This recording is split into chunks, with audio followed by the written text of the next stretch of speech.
जी हां दोस्तों, आरएसएस और शाह की बीजेपी में भयंकर भिड़ंत। मोदी शाह के करीबी के घर पर आरएसएस नेताओं की तगड़ी धुनाई। नाराज भागवत ने फिर जो किया। बहुत स्वागत है आप सभी का। आप देख रहे हैं द राजनीति का विशेष सेगमेंट खबर और विश्लेषण। मैं हूं जब्बार खान। दोस्तों, क्या वाकई भारतीय जनता पार्टी मोदी शाह वाली और भागवत की आरएसएस के बीच में फिर से कुछ ऐसा हो गया जिसके कारण यह घटना हुई है? आखिर आरएसएस के नेताओं को बीजेपी के एक बड़े नेता के घर पर क्यों पीटा गया, विस्तार से आपको बताते हैं। दोस्तों, मध्य प्रदेश बीजेपी के प्रदेश अध्यक्ष हेमंत खंडेलवाल गृह जिले बैतूल में आरएसएस नेताओं की पिटाई के मामले ने तूल पकड़ लिया। पुलिस ने 17 नामजद और 15 अज्ञात लोगों के खिलाफ मुकदमा कायम किया। संघ और अनुशासन संगठन के लोग दबे सुर में राज्य की मोहन यादव सरकार को कटघरे में खड़ा कर रहे हैं। यानी कि संघ ये कह रही है कि दरअसल भारतीय जनता पार्टी के कारण, बीजेपी के मध्य प्रदेश की मोहन यादव सरकार के कारण आरएसएस के नेताओं की पिटाई हुई। और दरअसल ये मोहन यादव सरकार के गुर्गों ने जानबूझ करके किया। दोस्तों, खबरों के मुताबिक पहले इस मामले में मामूली कहासुनी हुई और बाद में हाथापाई में तब्दील हो गई। देखते ही देखते दोनों पक्षों के लोग जुटे, मसले ने तूल पकड़ा। संघ और अनुषांगिक संगठन के जो भनक लगी कि शिशुपाल यादव के साथ में बदतमीजी हुई, मार पिटाई हुई, तो कस्बे के समर्थक जुट गए, दूसरे पक्ष के लोग भी जमा हो गए, हंगामा मचा, दुकानें बंद हुई, तनाव हुआ और फिर जो हुआ। दोस्तों, उज्जैन में राष्ट्रीय स्वयंसेवक संघ से जुड़ा भारतीय किसान संघ सड़कों पर है। उज्जैन मध्य प्रदेश के मुख्यमंत्री मोहन यादव का अपना शहर है और इसी शहर से विधानसभा के सदस्य भी हैं। 2028 में उज्जैन में होने वाले के लिए मेला क्षेत्र में लैंड पुलिंग की जा रही है।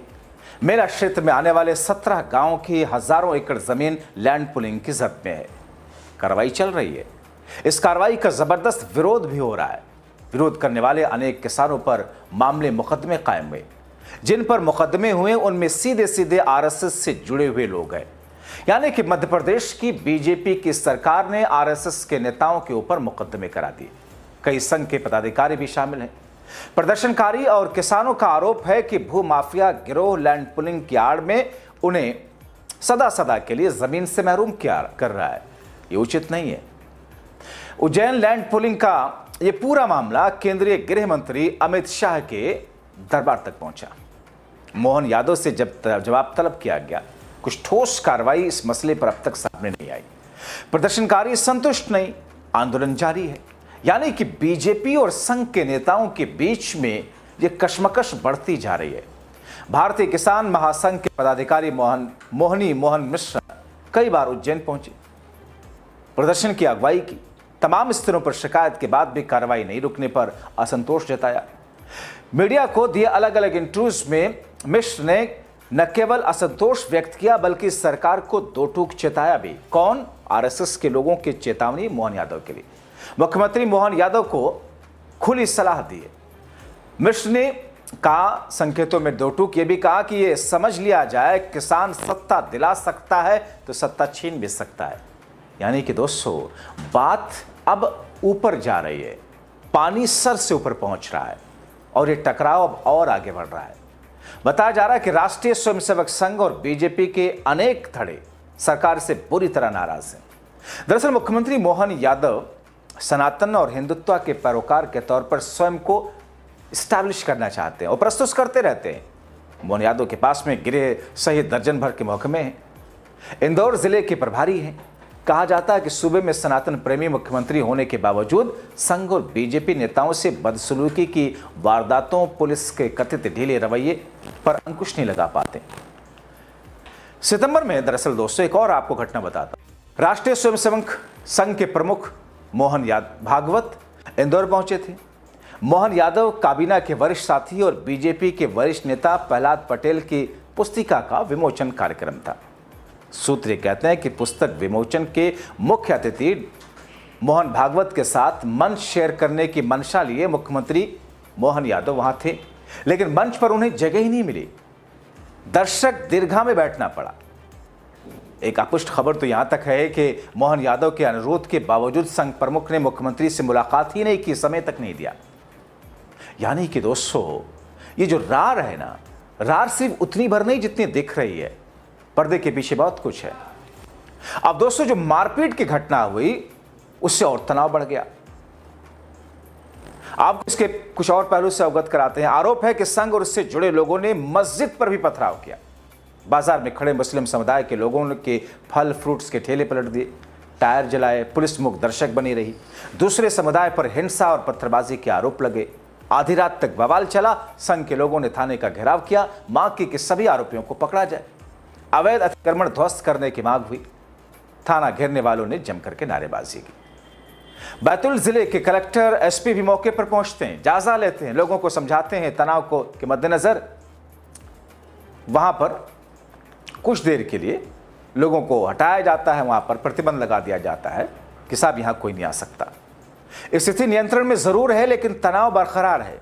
क्षेत्र के एसडीओपी एसके सिंह ने यह कहा कि जिला इकाई के व्यवस्थापक करण देशमुख के आवेदन पर 32 लोगों के खिलाफ मुकदमा कायम किया गया, जिसमें 17 नामजद हैं, 15 अज्ञात हैं, 5 को हिरासत में लिया गया, बाकी की तलाश जारी है।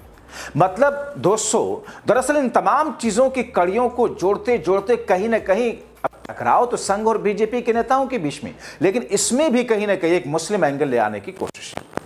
जुमे का दिन था, जुमे की नमाज को लेकर भी अजीब किस्म की टेंशन पैदा की गई। मुल्ताई के अलावा बैतूल, पाढ़ना और होशंगाबाद से अतिरिक्त पुलिस बल बुलाकर के तैनात किया गया। सीसीटीवी फुटेज खंगाले जा रहे हैं। पुलिस आरोपियों की धरपकड़ के लिए छापेमारी की अभियान चला रही है।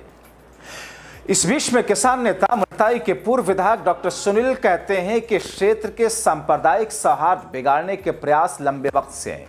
सत्तारूढ़ दल से जुड़े लोग यानी कि बीजेपी के लोग कर रहे हैं। पूरे घटनाक्रम पर दुख इस वक्त जताया जा रहा। पुलिस और प्रशासन सतर्कता बरत रहे। वो कहते हैं कि अगर पुलिस और प्रशासन सतर्कता बरतती तो हालात ऐसे नहीं होते। पुलिस खामोश तमाशाई वर्ग विशेष को कुचलने और सरकार को खुश करने के लिए प्रशासन एक तरफा कार्रवाई में जुटा है। मध्य प्रदेश में उत्तर प्रदेश से कम थोड़ी हो रहा है, क्योंकि उत्तर प्रदेश की खबरें ज्यादा चर्चा में आती हैं। मध्य प्रदेश और दूसरे राज्यों की खबरें नेशनल मीडिया में चर्चा में नहीं आती। अब इसके पीछे आप कुछ भी कारण मान लीजिए कि उत्तर प्रदेश की सरकार इंफॉर्मेशन, उनका जो सूचना विभाग है वो पैसे ज्यादा खर्च करता है, मीडिया के मुंह में ज्यादा पैसे ठूसता है, इसलिए उनकी हर खबर आती है।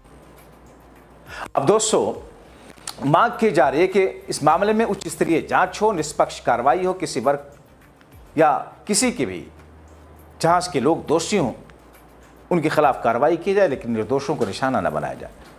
दरअसल बीते माह नरसिंहपुर में संघ के एक स्वयंसेवक अनिकेत बैरागी और उनके साले की जोरदार पिटाई हुई। नरसिंहपुर के इस घटनाक्रम को लेकर के आरोप रहा मध्य प्रदेश राज्य विधानसभा के अध्यक्ष रहे कांग्रेस के सीनियर लीडर एनपी प्रजापति के बेटे और भतीजे ने स्वयं घर में उन्हें पीट दिया था। अनिकेत की पिटाई से जुड़े 2 वीडियो सामने आए, वायरल हुए थे। एक एनपी प्रजापति के पुत्र भतीजे अनिकेत की पिटाई करते नजर आए थे। उस वीडियो में एनपी प्रजापति भी नजर आए। बैरागी बताते हैं कि 27 सितंबर को प्रजापति के पुत्र नीर प्रजापति और भतीजे अमित उर्फ अमू प्रजापति सहित तमाम आरोपियों के खिलाफ एफआईआर दर्ज कराई गई। एक पखवाड़ा होने जा रहा है।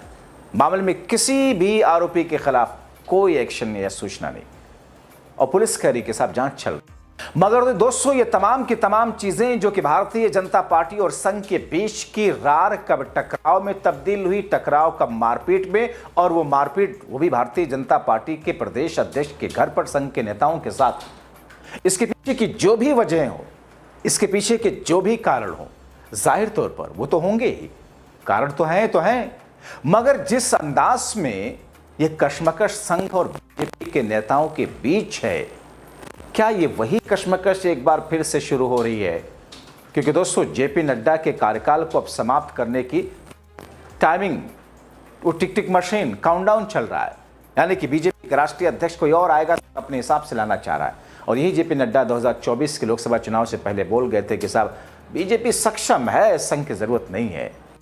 मगर अब जो ये टकराव सामने आया, संघ के नेताओं की पिटाई का मामला सामने आया, आपको क्या लगता है, यह आसानी से यूं ही शांत हो जाएगा या इस टकराव का असर और प्रभाव दिल्ली और दिल्ली में बीजेपी दफ्तर या फिर यूं कहें मोदी शाह की आवाज से लेकर झंडे वालान तक गूंजेगा। अपनी राय कमेंट बॉक्स में जरूर लिखें। अभी के लिए इतना ही, बहुत शुक्रिया।